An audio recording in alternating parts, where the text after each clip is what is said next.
السلام عليكم، مرحبا بكم. نتمنى تكونوا بخير وعلى خير وبصحه جيده.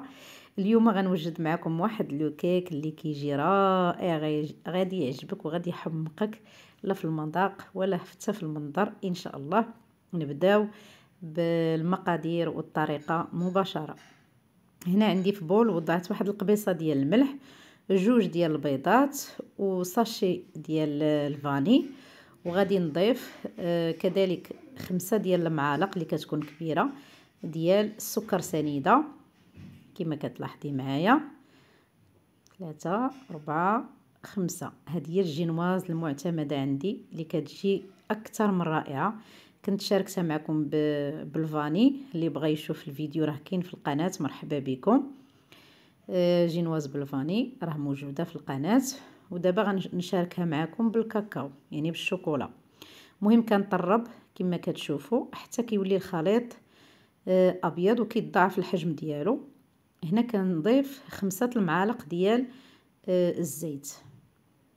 هنا 3 4 5 ديال المعالق ديال الزيت كما كتلاحظوا معايا.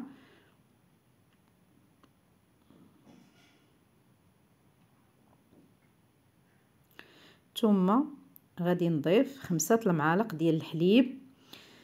مهم 5 المعالق، كما الزيت 5 غيكونوا 5 المعالق ديال الحليب او ديال الماء اللي عندك متوفر استعمليه. مهم هنا غنضيف داك الحليب وغادي نخلط مزيان يعني واحد التخليطه اللي يكون الفيتاس يكون ناقص، ماشي بحال في الاول كنا دايرين الفيتاس طالع. دابا غادي نقصوا الفيتاس وغادي نخلط غير واحد جوج خلطات هكذا، وغادي نزول داك الطراب ديالي. هنا في واحد الشبيكه غادي ناخذ 4 المعالق كبار ديال الدقيق. هانتوما غتشوفوا معايا هما جوج 3. مهم 4 المعالق كبار ديال الدقيق.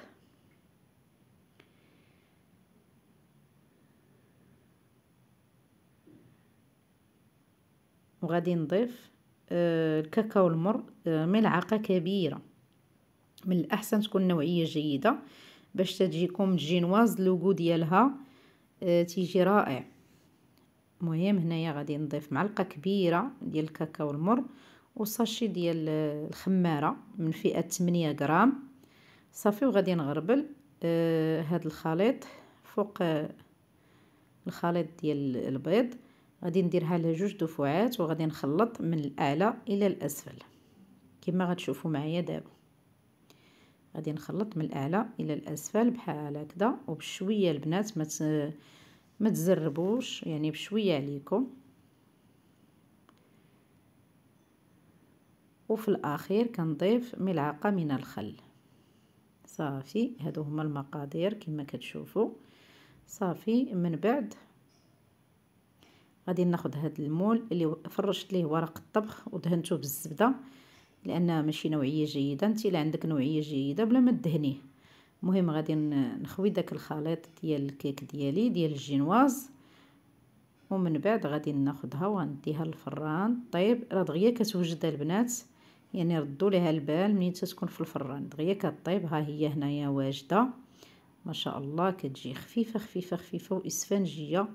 مهم جينواز رائعه ديري بها بزاف وعده وصفات.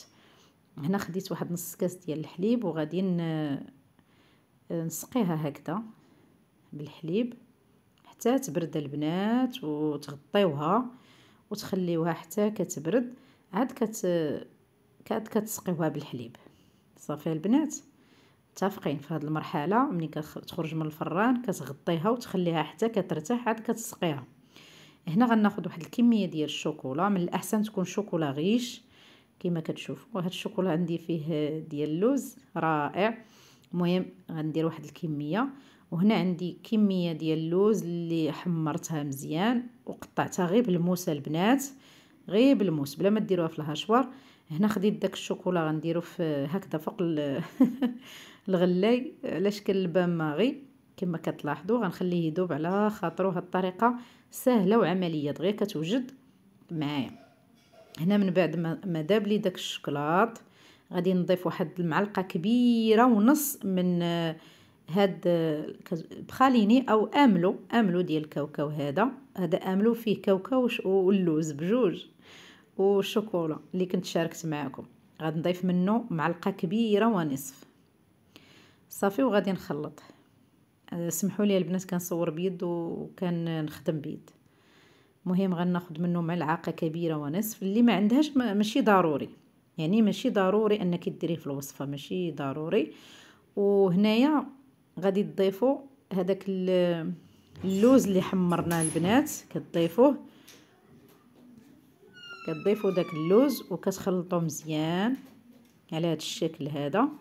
وكتاخذوا معلقه كبيره ونصف من شوكولاته الدهن وكتضيفوها. انا نسيتها حتى الاخر عاد ضفتها. مهم شوكولاته الدهن حتى هي ضفتها وخلطت كلشي، اللوز والشوكولا الدائبه. ودابا غناخدها وغادي نديرها كطبقه مقرمشه من فوق الكيك ديالي. هي الطبقه الثانيه، هذه هي الطبقه المقرمشه. كتسرحوا هذه العمليه خصكم ديروها بسرعه لان راكم عارفين الجو بارد، راه دغيا كيتماسك الشوكولا. لهذا ها نتوما هنا سرحتها بالزاربه هاد الطبقه المقرمشه وغادي ندخلها للثلاجه باش تماسك بالزربه. هنا في بول غادي ناخذ كاس ديال الحليب ديال العنبه اللي كيكون بارد، وكذلك هاد الشونتيي حتى هي كنت دايراها في الثلاجه باش تبرد مزيان. غادي ناخذ منها حتى هي فيها 100 غرام. مهم غناخذ هاد الشونتيي مع كاس ديال العنبه ديال الحليب بارد وغادي نطرب هاد الكريمه ديالي. منين غادي نطربها المهم كتحركوا باش هكذا ما تيطلعش لكم داك الشونتيي. ومن بعد ما طربتها كنضيف ملعقه كبيره ونصف من الكراميل اللي وجدت معكم في الفيديو السابق. راه الطريقه راه موجوده، راه درت لكم فيديو عليه بوحدو على هاد طريقه تحضير الكراميل اللي رائع في المذاق وخطير جدا، غيليق لكم لجميع الحلويات والوصفات ديالكم. المهم هنايا طربت عاوتاني، عطاتني هاد القوام الرائع ديال الكريمه والمذاق ديالها اكثر من رائع، لان ملي كديروا فيها الكراميل كتجي لذيذه. صافي غادي نطلقها ثاني، غنسرحها غير بهاد لا سباتول صافي على هاد الشكل هذا. ها نتوما التزيين بسيط صافي. وغادي ندخلها شويه الثلاجه. هنا بالنسبه لهاد الكراميل اللي بقى ليا هاد شويه خديته وحطيته حتى هو بحال اللي ذوبت الشكلاط في هكا في بان ماغي، يعني فوق الغلاي غير شويه ماشي بزاف البنات، غير شويه صافي ويذوب واحد شويه. وغناخذ الانصاف ديال الكركاع وغنديرهم في كيردون بحال هكا وغنديرهم في داك الكراميل. ها نتوما ولا شويه هكذا جاري، غير شويه ماشي بزاف، يعني ما تخليوش بان ماغي بزاف. ها نتوما البنات، ها نتوما ما شاء الله هاد الكراميل اش غنقول لكم ناجح 100%. جربوه وردوا عليا. ها انت اختي كتهزي بحال هكذا ما شاء الله، كتهزي وكتزيني بالانصاف اللي درناهم في داك الكراميل. غادي نهز بحال هكذا وكنسقطروه واحد شويه كما كتشوفوا. غير قبلوا عليا البنات والله العظيم، سمحوا لي بزاف على التصوير بهذه الطريقه، غير قبلوا على اختكم. المهم ما كنبغيش نخليكم بلا هاد الوصفات الرائعه، وتحت الطلب ديالكم بغيتوا مني انني نمونطي لكم هذا الفيديو بالزربه ونحطه لكم، وانا تحت الطلب ديال الاخوات مرحبا بكم والف مرحبا بطلباتكم.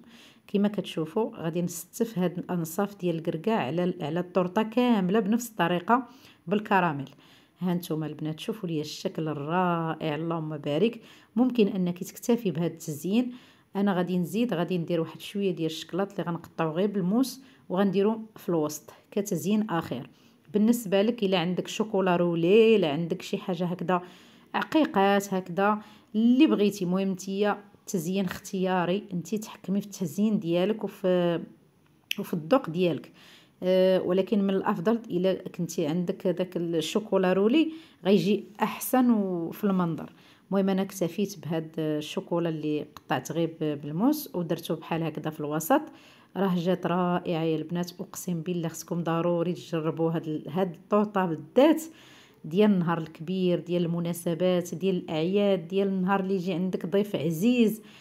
مهم غتحمر لك وجهك مع ضيافك. هذه هي علاش كتقلبي، هذه هي الكيكه ديال تحميره الوجه، وانا وجدتها لضياف عزاز على قلبي.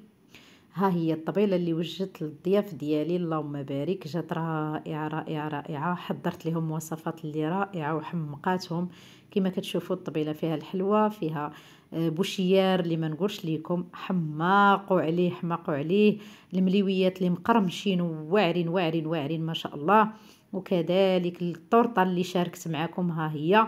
مهم ومع انني نسيت واحد الطبق الاخير اللي هو الحرشه، حريشات صغار درتهم رائعين. للاسف نسيتهم في الفران حتى لاخر مرحله، عاد تفكرناهم. راكم عارفين مع الانسان كتكوني بوحدك يدك بوحدك راه كتنساي والله. المهم هنايا قطعنا الكيك، جا رائع ما شاء الله. جات الطورطه كلها رائعه ولذيذه، وديك الطبقه المقرمشه زادتها لذه على لذه، وتا الكريمه جات لذيذه وعجبات الضياف ديالي. المهم دوزنا واحد العشيه اللي رائعه ما شاء الله. ونتمنى ما تنساوش اللايك والاشتراك في القناه فضلا وليس امرا، وشكرا على المشاهده. بارك الله فيكم، مع السلامه.